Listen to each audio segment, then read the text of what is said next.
Lha mulane kita panjenengan sedaya begitu melu Islam ya diulang. Aja lali sejarahe Mbah Buyut. Niku maune Srada Nyadran begitu melu Islam, melu Kanjeng Rasul, mulane mbibiti ajaran Islam terkait kalian bekti karo para leluhur niku diarani Rasul. Lan soalnya ajare Kanjeng Rasul. Dadi rumangsamu rasulan niku ajarane wong Buddha lho. Nggih boten niku ajarane Kanjeng Nabi. Niku mbuktekaken bahwa pelajaran niki pelajaran Islam. Lah napa kok pelajaran Islam kok bentuke beda ning kene? Lha soal Islam niku maune wong Arab, bahasa Arab mulai dinggo karo wong Jawa. Mulane begitu dinggo ning kene ya dinggo cara kene. Musala dinggo wong kene jenengi langgar. Saikhun ustadzun kaya kula dinggo wong Jawa jenengi kiai ku nek ning kene ra menungso tok, ana kebo ya Kiai Slamet, ana tombak ya Kiai Pleret. Allah ninggo wong Jawa jenenge pangeran, tekan dlingo sing ngecet Lombok. Lah maka terjadi peralihan bahasa. Sing maune Srada Nyadran klebon istilah nopo? Klebon istilah hormat para leluhur niku jenengane khol, jenengane ziarah. Begitu wong Islam ya diulangi, wong matimu ku ya aja kok jarno gakno panganan sing akeh. Mula akhire Islam ya ngulang gawokno panganan nang wong mati. Ning aja mbok gelek kuburane ning panganan dhewe sak kancamu supaya dadi sedekah. Akhire Srada Nyadran klebon istilah sedekah.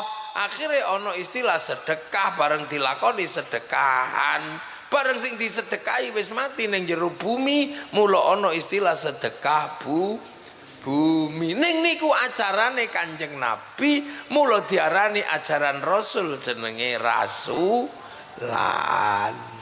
Lho. Mohon paham? Dadi cek nek ana wong muni iku bid'ah aja mbok rungokno. Iku wong ora dong. Iku wong ra sinau. Soalnya rasulan niku ya bondo, merti dusun ya bondo, wong jenengane hormat para leluhur. Nggih to gawene tenda, gawe napa ya persis kaya Islam. Hormat para leluhur ya bayar niku nang Mekah niku. Engko tekan kono nginep ya bayar, biayane ya gedhe. Apa meneh nek wis bar tekan Jabal Rahmah, wis tekan sangkan paraning dumati, sisuke napa? Ngirim sembelian dateng para leluhur, beleh kewan. Mulane mbiyen nek sedekah bumi niku mbeleh sapi. Lah sakniki begitu sapi jare klarangan beleh pitik. Pitik klarangan kirimin ndok. Tambah suwe tambah medit. Ngono tok. Nggih mboten? Mbiyen iki nek sedekah bumi rasulan mbeleh sapi, mbeleh kebo, wong pancene ngirimi mbabu. Ya isin wong ngirimi mbabu ya to pitik yak-yik ngono ku ya isin. Harga dirine wong mbiyen aku ditinggali lemah, aku ditinggali desa, tak kirimi khataman Al-Qur'an, tak kirimi sedekah sapi. Dadi teko iku. Wah, ngono. Lah saiki terus pitik yik ngene. Lha nggih ta? Padahal nek awak dhewe bar hormat leluhur tapak tilas teng Jabal Rahmah, sapi dibeleh, unta dibeleh, wedhus dibeleh. Lah iki sak dusun lho mbeleh sapi kok klarangan. Wis jan anak putu ramutu iku ya iki. Leres mboten? Lho kudune iki sesuk merti dusun iki ya mbeleh sapi terus dipangan bareng-bareng sa anak putune iku jenenge sedekah bumi. merti dusun, sadranan, rasulan niku intine napa sedekah. Mulane sedekah ben tambah gedhe digawe pengajian supaya bakul jajan teko, melu seneng jajane payu, sesuk anake iso nyambut gawe, iso bayar SPP, iso lunga. Lho niku kabeh dadi seneng. Mulane wong biyen nek rasulan nanggap wayang, sebab napa wayang iku nekakno wong akeh. Akhire sing sedekah tambah akeh, ana bakul sate, ana bakul jajan, bakul plembungan. Ora kok sing mati njaluk nanggap wayang iku aja walik-walik sampean ya. Mulane kadang ana rasulan dangdutan, ya eneng. Lho soalé dangdut iku ya menungso. Niku ya butuh pangan. Nah nek sampean ra tau nanggap, ra tau ngundang, lah iku sing nabuh kendang iku mangan apa? Lah yang kita ya kadang ya kiai, kadang ya wayang, kadang ya dangdutan, kadang ya jadilan ngono tok. Cuman nek jadilan ya nek jame sembayang ya leren, dangdutan jam sembayang ya leren. Mlane pengajian mesti barisak soalnya ku batese salat subuh. Nek ngono tok asline ngono. Soalnya sing dangdutan niku ya anak putune danyang, sing jaranan ya anak putune danyang, ya gentenan. Mulane iso esuk jaranan, siang dangdutan, bengi pengajian, solawatan, sesuk semalam suntuk pol ngono wayangan. Tapi ya kuwi mau sing pokok mbeleh sapi. Ojo kok pitik dikirim yak-yik ngono. Jarene mbak para dari danyang. Ala yung rasung mboten aku mbiyen babat alas. Tak tinggali alas sakmono jembare dadi apik mah aku mung dikirimi pitik. Cekelane angel meneng mau bar mabur kok ngene iki. Padahal ning kene ya ana bakul sapi, ana jeragan sapi kondang ya wong kene. Oh pancene ora ngitok kok ndak ngerti ya tak. Kon bleh sapi mlane ndelik deh. Lah wingking wis sepurane Pak Haji. Tak kira sampean ndelik wae. Lho ngono. Tahun ngarep sampean jeragan sapi blehno sapi siji. Ngono. Enggak rek kula meksa dukuhe sakno. Langsung keringet adem. Lebu PKU. Lho ngoten. Dadi hakikate niku napa? Anak putu niku matur nuwun mulane sadranan kaya ngeten niki. Niku nek biyen nggih niku tanggepno wayang supaya napa? Anak putu iso nglumpuk suwe.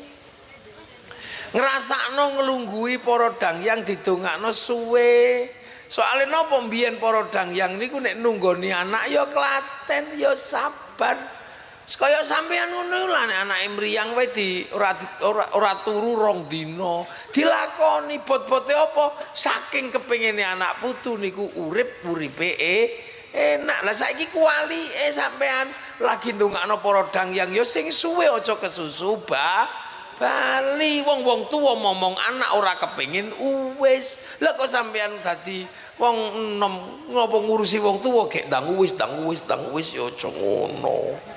Mulane kula biasane nek sadranan ngeten iki nek biasane kula nggih amit sewu.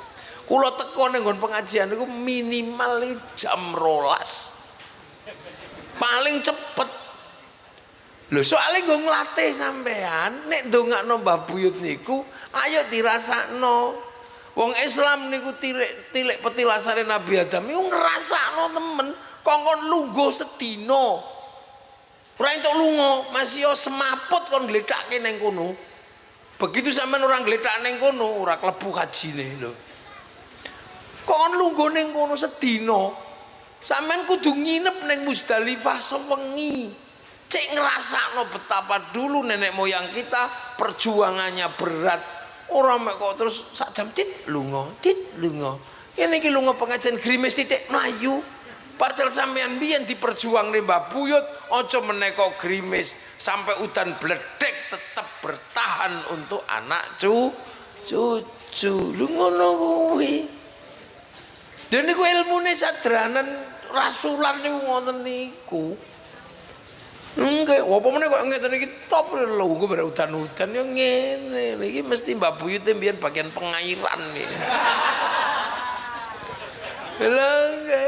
Lho ya Allah, niku agamane Allah. Ini ndak boleh. Terus dikandani cara Islam niku yoan. Bebuyutmu sing wis mati ku rung mati isih urip, bal ahyaun isih urip, tapi sampean ra ngerti. Mulane wong dikubur ning jero kuburan niku ya seu urip, mula sampean ra entuk nguyuhi kuburan, ra entuk nglangkahi, sampean kon marani lir kadya kaya marani wonge seu urip. Mula sampean aja macam-macam karo kuburan, malah jenenge pok ganti. Wah Pak nojo wonge seu urip kok jenenge pok ganti. Danyange wong dlingo kok tiba-tiba dadi wong Arab ngono ya ora ya. Ngene aja. Apa meneh kok kuburane terus diganti ngono ya aja. Dipalsu ngono ya aja. Lha niku soalnya napa iki sik urip mulane ila hadrati ila ruhi. Nah, peralihan bahasa kaya ngene iki kadang tiyang mboten paham. Boy iki musyrik ra ono Islam, lho ra ono Islam ngene piye? Meng kowe ra ngerti bahasane mawon. Nggih. Wong Jawa niku nyadran, wong Arab niku khol. Padha mawon ndongakno setahun pisan. Mulane kadang kita niki ya Allah. Islam niku dienggo wong Jawa niku ya kudu dicocokno karo sing ngenggo. Mulane mbah-mbahe dhewe niku nyocokno biyen Allah pangeran musalla langgar tilmidun muridun santri ya kaya sampean saiki lah sing teko dhisik niku Honda mula ya wis dicocokno Mas ya Yamaha ya tetep Hondamu apa RE King yo wong sing teko dhisik niku Aqua mula dicocokno Mas ya metune Ades ya tetep aku Wah, wong sing teko dhisik niku Softtek biyen mula pembalut napa mawon ya Softtek. Lho, wong biyen sing teko kawitan buntel apik niku Kongguan, mula sampai saiki masih Kongguan begitu dibuka rengginang. Niki nggih. Mulane kadang wong biyen niku lho Islam niku teng mriku dienggo wong Jawa. Mulane syahadaten sekaten. Salat sembayang, salat zuhur sing nganggo wong Jawa ya ora iso setengah rolas ya isih ning sawah, isih ning tegalan, embu teng ropo, embu golek walang, embu golek ungkrung ya jam setengah isih ning sawah. Mulane dienggo wong Jawa nek salat zuhur mundur setengah loro, nek asar setengah lima biasa. Allahu Akbar Allahu Akbar. Nek rung teko ya Robana ya Robana nek rung teko. Ana teko loro malah rokokan ngarep masjid. Kiyaine pegel ngenteni ya tombo ati. Wong wis pegel ya nambani atine dhewe. Begitu ra teko-teko kiai ini ngamuk diuruki anjang jeriandal teko lho ngono-ngono sing ngene pujian iki bid'ah wah wis ora radong dul lho ngoten terus salate wong mriki niku ya ora iso kaya ning Arab ngoten niku terus sing Allahu Akbar nang kene ngono. Wong Jawa niku masalah nek salat, lambene iso salat. Inni wajjahtu wajhiya, tapi matane niku angel jak salat. Mulane wong mriki masih inni wajjahtu wajhiya, tetep terus sarunge bolong, Bu, sarunge bolong.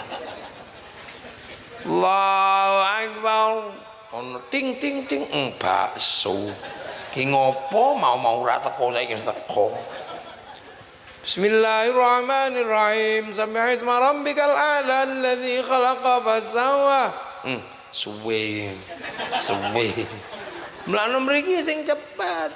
Nggih. Engko bar salat la ilallah ngapa to gedek-gedek nek ora gedek-gedek turu. Napa kok muni ya Allah Allah Allah cek iso niroke ngono to. Lha mulane teng mriki niku kadang nek mboten dipahami itu kan datang dinggo wong Jawa. Wong sementara wong Jawa wis duwe penganggo. Kaya mbiyen kiai-kiai teko ya jubahan. Nggih, diarani klambi syar'i. Pengen jubahan kabeh tapi begitu wong dinggo wong desa nggih nandur pari ya ora dadi wong jubah. Akhirnya karo mbah-mbah dhewe jubah dikethok. Klambi syar'i dikethok-kethokane namine syar'un. Ora duwe huruf ain duwene monggo bothong mula syar'un dadi sarung, saruan dadi sarungan. Mulane nek wis muni sarungan enak. Nek pengen cingkrang lintingan rada dhuwur, nek pengen medun plotrokno. Enteng. Zakat dinggo wong Jawa ya dicocokno. Nabi zakate kurma kali gandum.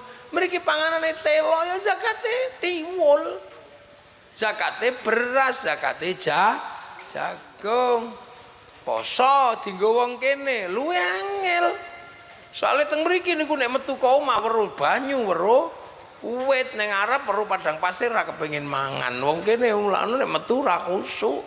Weruh banyu, weruh woh-wohan. Timbangane ra kusuk turu wae. Mula akhire ana naumusa imin ibadatun turune wong poso iku ibadah. Bareng turu terus kiyaine goleki santrine angel, timbangane angel golane tukokne mercon. Mula teng mriki anggere ana poso mesti ana mercon. Mulane nek ana mercon gak usah digoleki, itu perangkat ahli sunnah wal jamaah. Lho. Deniku terus tengah wengi tuk-tik sahur. Nek ora tangi-tangi sahur ora sahur sak karepmu. Begitu rampung poso halal halal. Ngoten. Haji ya padha ora ana haji kok ning Parangtritis yo ora enak. Hajine tetep ning Mekah, cuman antrine dawa 40 tahun bayare lah. Ora mulane wong Jawa sadurunge tekan kono nemplekno fotone Masjidil Haram, templekno ning jero omah ana gambare aku sesuk rono. Ngono tok. Terus bayar. Begitu wayahe lunga, latihan sik kuwatir keliru ning alun-alun Bantul Ka'bahe triplek. Labbaik Allahumma hajjan dari malaikat bu niate tenan kok Ka'bahe triplek. Terus akhirnya begitu wayahe budal diterno sak kampung nganggo elep, nganggo bis, nganggo mobil. Sing lunga haji mlebu asrama haji sing ngeterno menggok gembira lupa. Ya itulah Indonesia. Makanya dadi kiai neng kene iku ora gampang. Dadi kiai ning Arab ngono sing dibakas rapati akeh. Nggih ta, bakas kewan ngono ya paling unta, wedhus, sapi. Bareng tekan dadi kiai Delingo, bakas ungkrung, bakas entung, walang, undur-undur. Dadi angel bakasane nek kiai mriki niku. Teng mriko bakas woh-wohan, paling drima, kurma, jeruk. Ra ono bakasan kesemek, bakasan duren, bakasan sawo, ciplukan ora eneng. Kecacil. Enten. Aku golekno witin. Tak tandure ning pondok. Oh ya. Ya sapa sing duwe tanduran kecacil aku olehno. Tak tandure ning pondok. Heeh, klengkeng Jawa. Kesambi nggih. Nah, nggih kula nek enten kula njaluk diteri ning pondok tak. Nggih sapa sing iso ngedukno. So tak jenengi sampean. Kesambi Tukimin. Ngono niku. Nggih monggo. Ana satu suwe tak tandure niku. Lho ngoten lho. Dadi bakal demit ngono tiyang Arab niku paling syaiton jin. Lah tekan mriki bakas demit niku macem-macem. Gendruwo, wewe gombel, sundel bolong, suster ngesot, mak lampir, grandong, gundul pringis. Niku nek dibakas nasape nanti kira-kira. Nanggone jin apa syaitan. Ya mulane kadang tiyang niku nek mboten paham teng mriki, masyaallah angel ngoten lho. Mulane kadang kita menemukan ajaran-ajaran sing iku karepe babu kita dhewe wong Jawa yo cek iso nganggo Islam. Contoh. Ayo niki sing paling top niku mbiyen. Mbah-mbah dhewe niku nganggo Islam, nganggo innalillahi wa inna ilaihi raji'un. Nek wong Jawa mbiyen nek mati kan urip maneh. Sementara nek Islam mati niku bablas innalillahi wa inna ilaihi raji'un. Piye carane ngulangi wong Jawa? Akhire innalillahi wa inna ilaihi raji'un dijawabno urip aja lali sangkan paraning dumadi.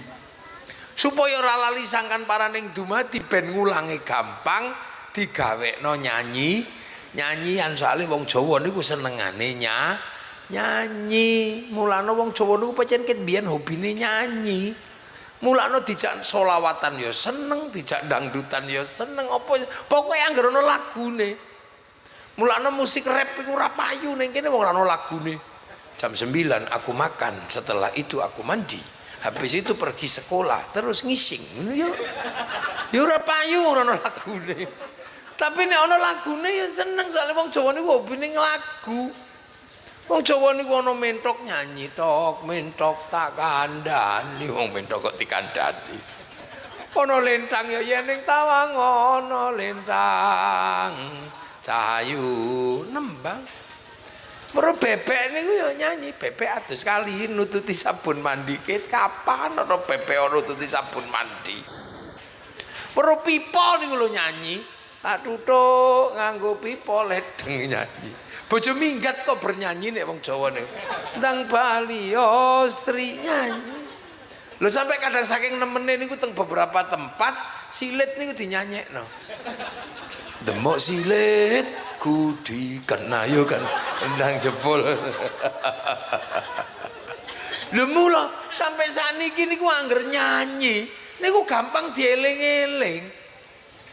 Gampang dieling-eling. Apa ya digampang eling-eling? Mula pondok yo ngulang lagu, selawatan yo ana lagune. Lah wong Jawa mbiyen cek ngerti diulang nambang jenenge tembang maca pat. Maca pat niku napa? Urip nek iso kowe kudu maca barang papat. Barang papat niku napa? Kancane nyawa sing medhun ngalam donya. Ngalam donya niku nyawa medhun mangkon jero raga, kancane papat, sebelah tengen malaikat loro bagian gandoli, sebelah kiwa iblis loro nyasarno. Iku jenenge jin korin kalih hafadzah. Supaya wong Jawa paham dijenengke sedulur papat limo pancer. Mula pancer niku nek urip butuh apa-apa iso nganggo tengen nganggo kiwa. Pengen bojo ayu nek nganggo dulur tengen ya Rahmanu ya Rahim, nek nganggo kiwa sunamata kaji haji gujaran goyang. Rusak nek kepengin tengen la haula wala quwata illa billah, nek kiwa sunamata kaji haji ku Bandung Bondo Woso. Pengen sugih nek tengen ya Fattahu ya Razzaq, nek sing kiwa nggawa pitik cemani munggah gunung Kawi. Mulane kiai kali dukun iki padha. Kiai kok tirakate kuat ya dongane mandi, dukun rata wados tirakate kuat dongane mandi. Goleki pitik ilang ngangge baterai ya pitike ketemu, ngangge sentolop, ngangge blarak dikendel diobong, pitike ya ketemu. Cuman lampune isih utuh blarake entek kok obong. Iki bedane nar kali nur padange siji. Siji padange lampu, siji padange omah kok obong. Mulane wong urip niku nek pengen uripe niku mlaku dengan bener, tembang kang kawitan menungso niku Mas Kumambang. Kemambange nyawa medhun ngalam donya, sambut ngapati mitoni wacana Quran, wacana selawat. Nek wis bar Mas Kumambang medhun niku namine tembang mijil lahir. Nek mijil lanang akeh kaya wedhus loro, nek mijil wedok siji, lah nek wandu siji setengah. Nek wis bar tembang mijil menungso mlaku ning tembang kinanti, cilik-cilik sangonono kanthi agama, kanthi akhlak diwulang ngaji. Wajib hukume aja ngaji, bocah cilik ra diwulang ngaji. Lah. Nggih, soal kinanti ra diulang ngaji kanthi agama, kanthi akhlak, kesusul tembang sinom, anak menungso dadi si enom, wis mulai ndablek. Tuturane angel. Apa meneh wis bar sinom kesusul tembang asmara, dono mulai ke taman asmara jatuh cinta, tae kucing rasa coklat, tuturane tambah angel. Napa malih nek wis bar asmara dono tembange gambuh jumbuh lanang wedok mulai rabi bangun rumah tangga, duwe masalah hidup sendiri, kesusul tembang dandangku. Lah nek uripe kepethuk dandang ya pahit, ketemu gula lagi, merasakan manis pahitnya kehidupan. Ngono ta, nek entuk bojo bagus ganteng duwe akeh ya gula, nek entuk bojo wis rupane elek ra tau ndek duit senengane ngeslot ya iki pahit, ngono ta. Dandang gula. Lah nek wis bar dandang gula kesusul tembang durma, uripmu wis ditakokno dharma bakti mundi.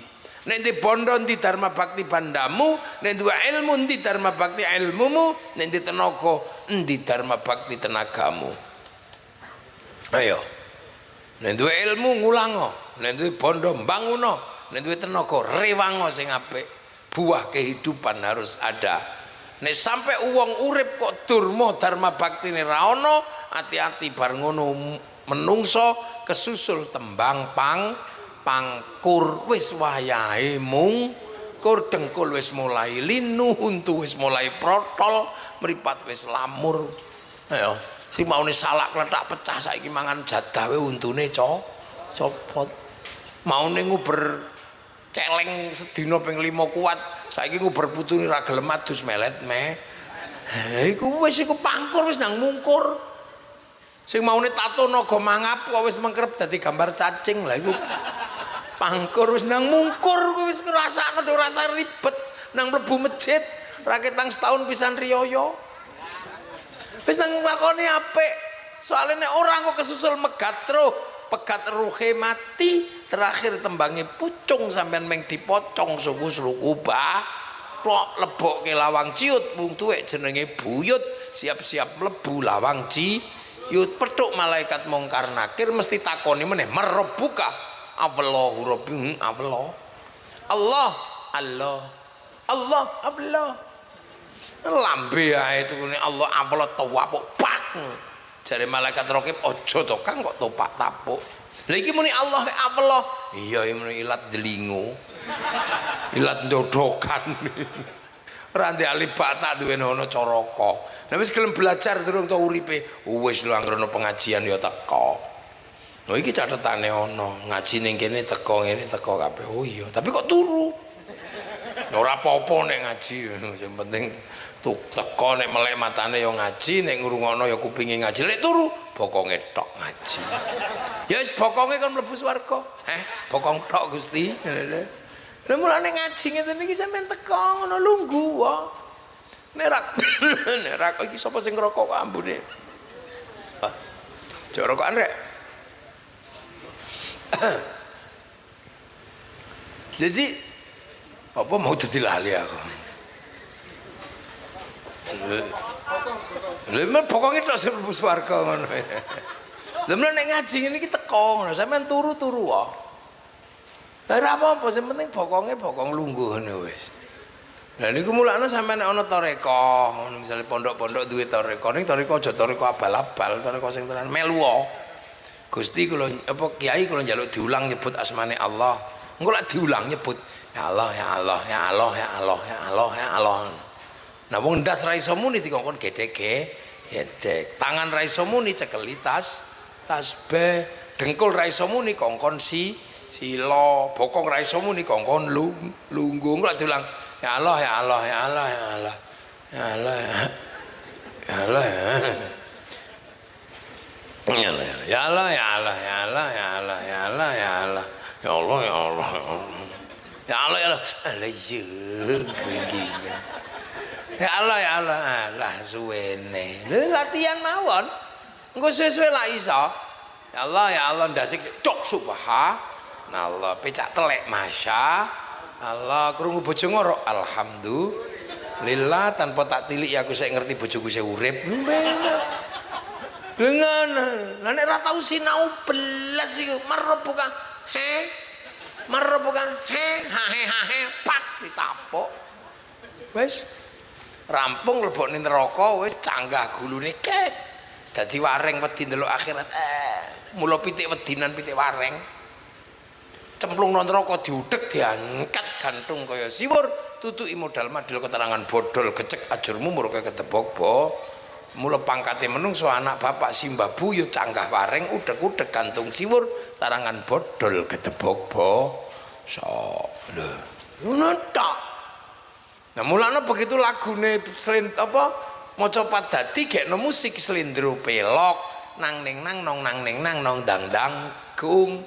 Uripe menungso iku nang ning nang nong ya nang kene ya nangka no kadang ning kene ngaji kadang nang kono nyolong pi ya wis urip ya ngono kuwi kadang ning kene nabuh terbang ning kono nabuh bokong ya wis ya wong urip ya ngono iku kok ket biyen ora iso apik terus malaikat elek terus iblis menungso ya apik ya elek ya apik ya elek ya apik ya elek kadang bener kadang ya ngapusi wis menungso wis ngono kuwi tok.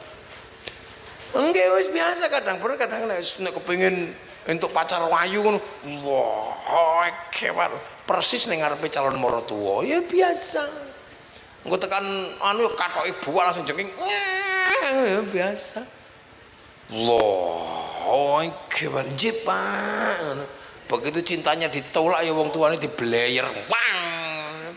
Ya wis menungso ki kadang nurut kadang bejujak guys ngono. Nungso tapi nek pengen pungkasan urip kok apik dang gung dang balik nang Sang Hyang Agung dang balik nang Gusti Allah mulane nang ning nang nong dang gung wong deling ora ngerti nang ning nang nong dang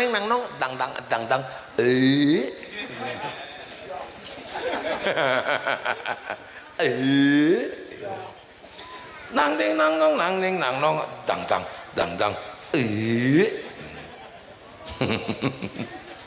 anten ngaten niku ya wis ra apa-apa menungso lho akhirnya kita punya nilai-nilai yang dasarnya sama tapi namanya berbeda lah. Perbedaan nama itu saat ini kadang nek mboten disinaoni mboten detail niku kadang salah paham sing kaya ngene apik dimusyrikno dibid'ahno akhirnya menungso ora duwe cara bagaimana hormat para pendahulu mula ngene iki apik kula gelem teko nek elek ngono ya ora teko kula cuman ya sik kurang sapi ku mau mula tahun ngarep nek ajeng rasulan ngeten iki blehno sapi ndi to bakul sapi ini kita lah ya wajib oke tahun ngajeng ya napa sapi ta nggih oh nggih mantuk oh ya wis aja kon nuku ngono nggih tapi kok ngono sapi ngono ala sapi siji kok kala lho nggih dadi rasulan iki ono sapine ndase digeleng ngeten iki ngene kan ganteng ngisor dimpal sak mene-mene gek serundeng nika bungkus godhong jati nggo ngeling-eling Mbah Buyute dhewe biyen piringe niku godhong jati enake masya Allah campuran ana sampinge ana gorengan walang wah tambah enak malih cocok ngombene degan dadi macak kaya wong tuwa biyen nek rasulan ngene nganggo udeng aku surjan bagus kira-kira wong biyen iki ngono dijajal tenan kan biyen mangane ya wis ngono ku walang nggih ngombene degan ora ana sedotane wong biyen iki ngombe klak-klak ngene kok nek takok kis anak dari mana kaya Brahma Kumbara Nggih, dadi ngeten niki. Minangka ajaran supaya anak putu iso kumpul sing lunga adoh wangsul. Nek napa ben dadi siji ben ora lali ben gak kepaten obor. Lho niku. Akhirnya nopo sih? Ya hidup tetap akan rukun dari semua aspeknya punya sifat kerukunan. Mulane kiai niku agama wong ngejak rukun. Liyane ndonga semua bareng, kiai tetep ndonga niku ngejak rukun. Kiai ne sing ndonga liyane amin amin nek kepegelen amin. Kiai ini ya paham walhamdulillahirabbil alamin. Bareng sing ndonga kok tambah akeh dijak ning lapangan jenenge istighosyah. Akhire kabeh iso didodol bakso ya iso melu. Selawat ya padha dijak sing bareng-bareng jenenge sholawatan. Mulana ndelingu bersolawat ngono ku yo eneng lho. Mula sakniki kula winginane teng Imogiri disambut sholawatan top niku terbange akeh ora umum. Ana PR 500 terbang niku teng Imogiri. Rame. Ya rukun akhirnya slayer payu sepanduk payu bakul son ya Pak payu ya seneng bakul son ngene anggere acara. Mulane son ini ya tergantung sing nyekel deh. Mungkin nek sing nyekel kiai ya ngaji, nek sing nyekel wayang ya wayangan, nek sing nyekel dangdut ya dangdutan. Biarlah semua berlalu, hadapi seperti apa. Lemunia sih banter. Bunga kan mekar. Loh, aku ya pengen ngerti tok loh. Ternyata sampean niku dangdutan ya mesti teko wong apal ngomong. Jadi mriki niku ya dangdutan ya teko, ngaji teko, wayangan ya teko, goro-goro ya teko. Wis biasa wong ngene iki. Semua minta rukun ana sing sedo nglumpuk sampai 3 dina, 7 dina, 40 dina. Karena kerukunan itu adalah sifat dasarnya manusia dan itu yang membuat manusia gak punah di muka bumi. Sampeyan ayo. Wong sing uripe enak-enak niku gara-gara dhek rukun ta. Bisa mampu mempertemukan titik perbedaan. Mula selagi kaya gini kita terus iso rukun, terjelaskan, mangan bareng, beli sapi. Engko lak makmur uripe wong dodokan. Lah nggih ora kok pitak-pitik. Nek mbeleh pitik nyuntuk kula. Nggih. Kula niku nek macam-macam ya mbeleh pitik, tapi pitik kula niku siji, regane petang sapi. Nggih pitik kula niku lancur ngoten niku regane pun 70 juta. Sebab napa pitik tarung. Pitike wong delingo disamplok pitik kula ya rampung. Apa menen namung pitik wareng.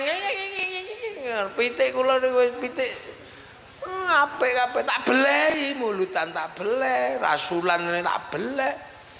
Nggih, mboten kok terus pitik sing sikile pincang ngono ya mau sin lho. Ngono, wedhus sing tak beleh ono sing wedhus sak miliar tak beleh. Nggih, wedhus petarung niku, juara domba petarung. Oh tak beleh ning ngene kula. Kula ngorok manuk dara, regane 70 juta.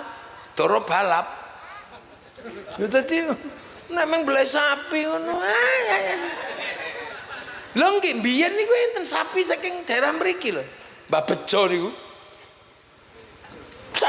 Sapi PO sing paling gede niku, kula sing nuku niku. Sembrono tak beleh.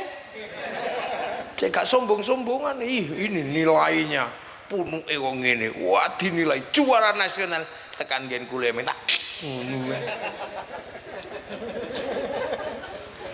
Nggih lho, ana sapa mbiyen wong tek tiyang Gunung Kidul kok, Mbah Bejo niku. Mulane gen kula ya minta ngono ae. Bangane dinilai bokonge. Wong sapi ana nilaine bokonge barang. Ora ana sing ngambung lho bokonge. Sing ngambung ya bangsa sapi. Congore ngene warna aduh tekan kene kula timbangan kesuwen. Gelene peso dibleh ngono ae. Dadi sesuk iki bleh sapi. Ojo sepi ngene, Cah. Rasulan ora mbeleh sapi. Kalah karo mbah-mbah mbiyen.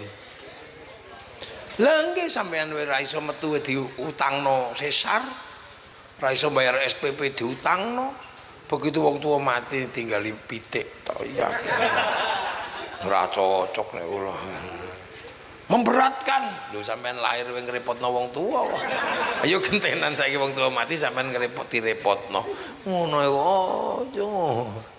Nggih mlakno urip niku penting saling memahami, saling mengerti. Nah iku lho urip. Mulakno wong ini uripe saling memahami, saling mengerti, akan ada kehidupan berkesinambungan yang indah. Nggih, amma ba'du. Jadi iki gek mukadimah kula. Lho dereng mulai ngaji niki. Nung niki gek pembukaan kula. Ya ngaji niku nek mulai kan ana amma ba'du nek rampung pembukaan. Nah kula apa nama ba'du dereng?